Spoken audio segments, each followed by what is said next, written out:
Bom dia a todos. Vamos com mais um áudio-vídeo no nosso canal Encontro com Conhecimento, continuando os anteriores e sempre dando mais substância. Esse áudio-vídeo eu vou começar a tratar a transição do signo de Virgem para o signo de Libra. É bem complexo esse assunto, exatamente pela fraqueza humana de querer ouvir a verdade das coisas. O ser humano foge da verdade porque normalmente ele já se encontra num estado de culpa insuportável, num estado de medo insuportável, num estado de sofrimento, de dor e humilhação insuportável. Então, é necessária a criação de colégios iniciáticos, igrejas, locais onde esse tipo de assunto pode ser falado em grandes escalões, porque a maioria das pessoas não estão preparadas para ouvir a verdade sobre a própria humanidade e sobre o seu próprio destino do homem ao longo de séculos e milênios. A primeira coisa que a gente tem que perceber é que quando chegamos no número 6 e o seu desdobramento, ou como alguns chamam, a sua família, 6 vezes 2 igual a 12. 12. Então, todo o meu trabalho ele é baseado, em primeiro lugar, para quem conhece, no signo de Virgem. Por quê? Porque o número 6 é a criação do homem. E quando o homem estava no paraíso, o símbolo do signo de Virgem, né, ele colhia os frutos do paraíso. E os frutos do paraíso estão em Gálatas, como eu vou mostrar para vocês. Então, esses frutos aparecem no capítulo 5, 22 de Gálatas, também chamados do fruto do Espírito. É a caridade, a alegria, a paz, a paciência, a afabilidade, a bondade, fidelidade, brandura, temperança, o que a gente chama das virtudes. O paraíso é o local das virtudes, onde vivem os bons anjos, os santos e os mestres, e que para nós podermos irmos para lá, temos que dar fruto das virtudes. O que acontece é que aonde existe virtude, não precisa de lei, porque lei é corrigir, lei é correção. Então, temos a primavera e o verão, onde temos uma luz abundante, chuvas copiosas, representando a misericórdia das estações. Por quê?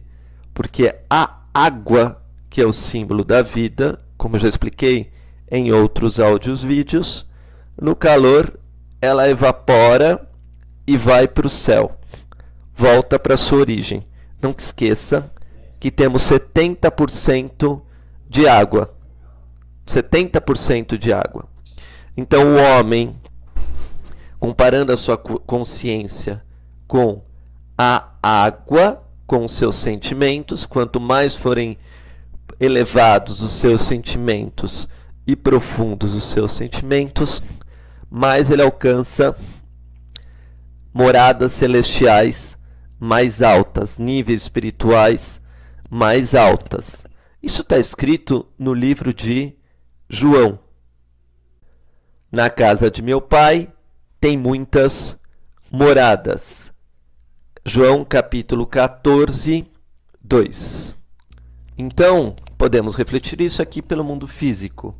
Se uma pessoa tem bastante dinheiro, ela compra uma casa grande, a outra compra uma mansão, a outra compra uma super mansão e etc. Aqui nesse mundo, pela lei dos homens, o homem faz isso pelo dinheiro, né? É o dinheiro que manda em tudo. E Jesus fala, deu de César o que é de César. Quer dizer, como o homem reina nesse mundo, ele acaba colocando as leis dele baseado nos seus próprios interesses. Então, quando Jesus foi falar com os sacerdotes, né, com os governadores, com os reis, o assunto é sempre o mesmo. Ele fala assim, eu não pertenço a esse mundo. Vocês colocam a lei de vocês aqui por seus próprios interesses. Então, Jesus, eu não sou desse mundo. E orienta isso também aos seus discípulos. Por quê? Porque aqui o que manda é o poder e o dinheiro. Então, acaba acontecendo uma coisa que é óbvia.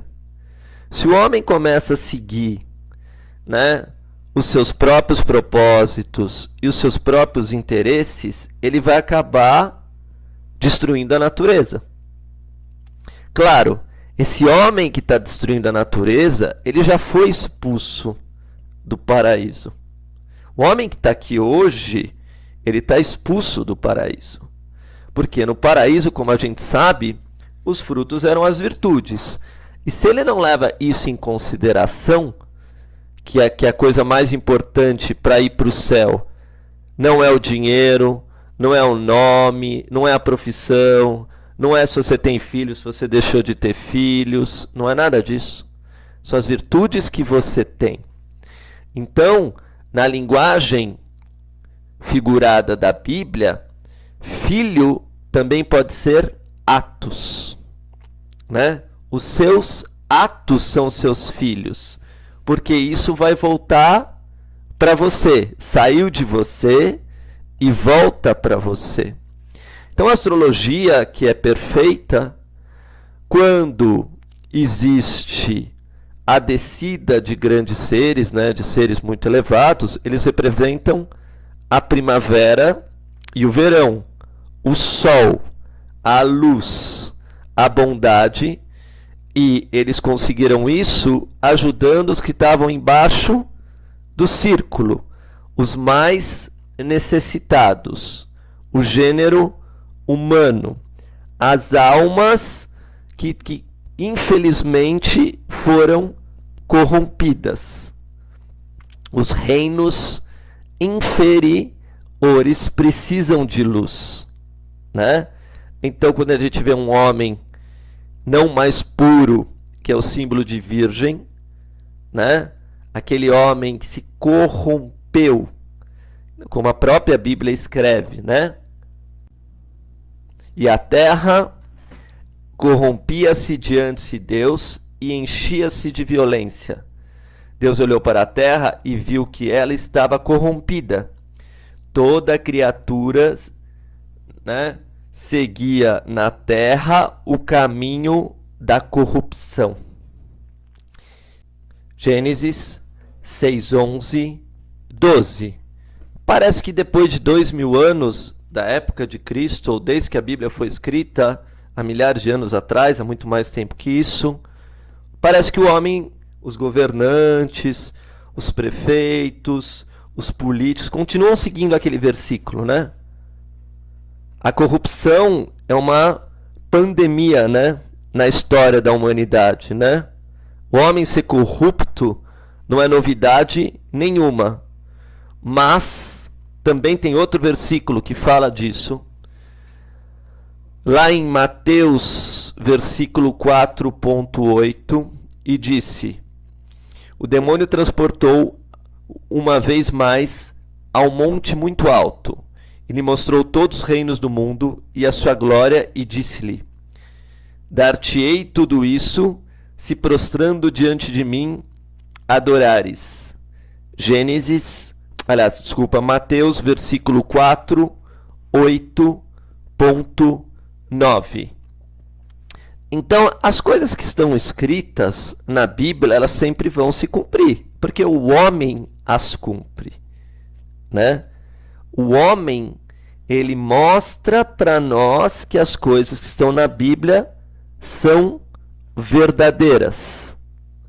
Agora, ele assumir que ele se corrompeu, ele assumir que ele quer ficar no poder e quer ser chamado ele de todo-poderoso, e ele ser chamado de glorioso, e ele quer subir lá no alto do palanque, no ponto mais alto, para ele mandar em todas as coisas e mudar as leis e fazer da forma que ele quiser, isso é a mudança que a gente chama da primavera e verão para outono e inverno, da vida para a morte, da bênção para a maldição, da luz para as trevas. Então, o homem, através dos séculos e milênios, ele foi se corrompendo, e 180 graus é nada mais do que uma oposição. Então, se o Sol nasce no leste, ele se põe no oeste, e vem a noite, e vem toda a escuridão. O que representa isso na história do homem? Que ele mudou o juízo de todas as coisas, que ele se tornou o juiz da terra, que ele se torna o juiz dos homens, que ele se torna o juiz de como se deve distribuir os bens materiais, que ele se torna o juiz da terra, né? E que ele se torna, tenta ser até juiz de seres elevadíssimos, como anjos, santos, sábios, etc. E por isso que as escrituras sagradas, normalmente as pessoas não gostam de ler, porque ela fala dessa inversão de valores, sendo uma escolha do próprio homem.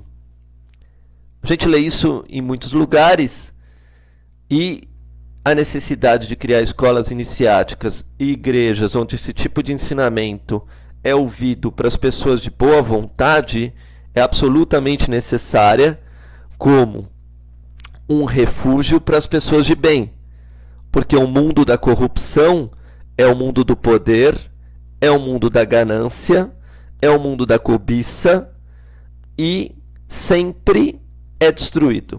Ao longo da história, o homem sempre foi destruído. Uma cidade, um país e até mesmo, para quem estuda cosmologia, planetas, por espíritos não evoluídos que não quiseram evoluir mais, acabam tendo que ser migrados para outro local. É por isso que está escrito Gênesis 4:14. Eis que me expulsais agora deste lugar, e eu devo ocultar-me longe de vossa face.